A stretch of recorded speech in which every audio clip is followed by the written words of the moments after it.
आज हम पढ़ेंगे कक्षा 6 की हिंदी की पाठ्य पुस्तक वसंत। पाठ चैप्टर का नाम है पार नज़र के। आपके चैप्टर के अंदर मंगलयान के बारे में बताया गया है। अंतरिक्ष मंगल ग्रह के बारे में।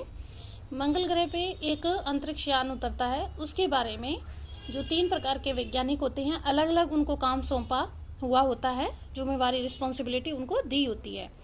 तो जो नंबर 1 का जो वैज्ञानिक होते हैं ना, वो ये कहते हैं कि इन यंत्रों को ज़मीन पर उतरने से पहले हम उनको ख़त्म नहीं कर सकते। क्यों नहीं कर सकते? क्योंकि ये खुद ब खुद ज़मीन पर उतर रहे हैं, तो इनको उतरने दें। और इनमें इसको मार गिराने की क्षमता हम में बहुत है, लेकिन हम किसी तरह से इनको उतरने से पहले मार नहीं सकते। दूसरे वैज्ञानिक ने क्या कहा, कहते हैं अगर ये इनको जीवित रख दिया तो ये अपनी सारी जानकारी लेके चले जाएंगे।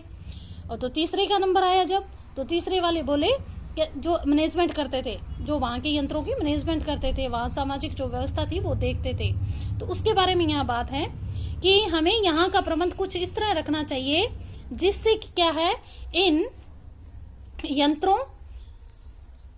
यंत्रों को गलतफहमी हो कि इस जमीन पर कोई भी चीज़ इतनी महत्वपूर्ण नहीं है, किनको जो जमीन पे अंतरिक्ष यान आ रहा है नहीं है कि उसका ये लाभ उठा सके। अध्यक्ष महोदय मैं यह दरख्वास्त यानी रिक्वेस्ट करता हूँ कि इस तरह के काम हमारे यहाँ किया जाए।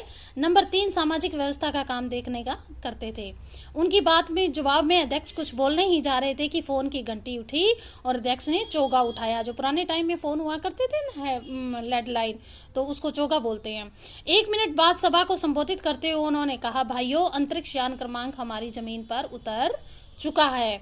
वह दिन छोटू के लिए सबसे महत्वपूर्ण था। पापा उसे कंट्रोल रूम्स लेके गए और यहाँ से अंतरिक्ष यान क्रमांक साफ नजर आ रहा था। कंट्रोल रूम से कैसा अजीब लग रहा है यहाँ, इसके अंदर क्या होगा पापा, ये छोटू ने क्वेश्चन किया। अभी बताया नहीं जा सकता, दूर से इसका निरीक्षण जारी है। निरीक्षण यानी अवलोकन, उसको चेक करना जारी है। उस पर हमारा ध्यान है, उसके हर अंग पर हमारा नियंत्रण है। वक्त आने पर हम अपना अगला कदम उठाएंगे, छोटू के पापा ने बताया। किसको? छोटू को। उन्होंने छोटू को एक कंसोल दिखाया जिस पर कई बटन थे। अब अंतरिक्ष यान से एक यांत्रिक हाथ बाहर निकला। यांत्रिक यानी मनुष्य के द्वारा बनाया हुआ। हर पल उसकी लंबाई बढ़ती जा रही थी। वह शायद जमीन तक पहुंचकर मिट्टी उकेर लेना चाहता था, उठाना चाहता था। सभी लोगों को इस स्क्रीन पर सारी चीजें दिखाई दे रही थी। अंतरिक्ष यान की इस हरकत को ध्यान से देख रहे थे, सिवा एक के। उसका कहाँ ध्यान था? कंसोल पर। कंसोल के जो बटन थे ना, उस पर ध्यान था। किसका? छोटू का।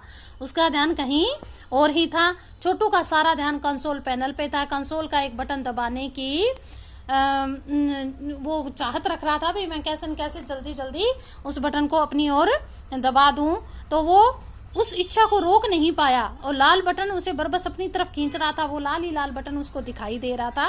वो हर सेकंड के बाद ये चाह रहा था कि मैं इस बटन को दबा दूं। सहसा उसी टाइम खतरे की घंटी बजी। सबकी निगाहें कंसोल की तरफ मुड़ी। पापा ने छोटू को अपनी तरफ देखते हुए थप्पड़ घसीट दिया। रसीद माने मार दिया। थप्पड़ झापड़ यानी थप्पड़ लगा दिया और लाल बटन को उसी स्थिति में ला रखा। लाल बटन यानी जो पूर्व दिशा थी ना पहले, उसी स्थिति में लाके रख दिया। मगर उस तरफ अब अंतरिक्ष यान के उस आंतरिक हाथ की हरकत थी जो वो बिल्कुल रुक गई। अचानक रुक गई। यंत्र बेकार हो गया था। उधर पृथ्वी पर national aeronautics and space administration NASA द्वारा प्रस्तुत वक्तव्य ने सबका ध्यान अपनी ओर आकर्षित किया कि जो नासा था, उन्होंने कुछ बातें बताई तो उन्होंने सबका ध्यान अपनी तरफ खींच लिया। कहा कि मंगल धरती पर उतरा हुआ अंतरिक्ष यान वाइकिंग है, जो कि अपना निर्धारित कार्य कर रहा है। हालांकि किसी अज्ञात कारणवश अंतरिक्ष यान का यांत्रिक जो हाथ था वो बेकार हो गया है।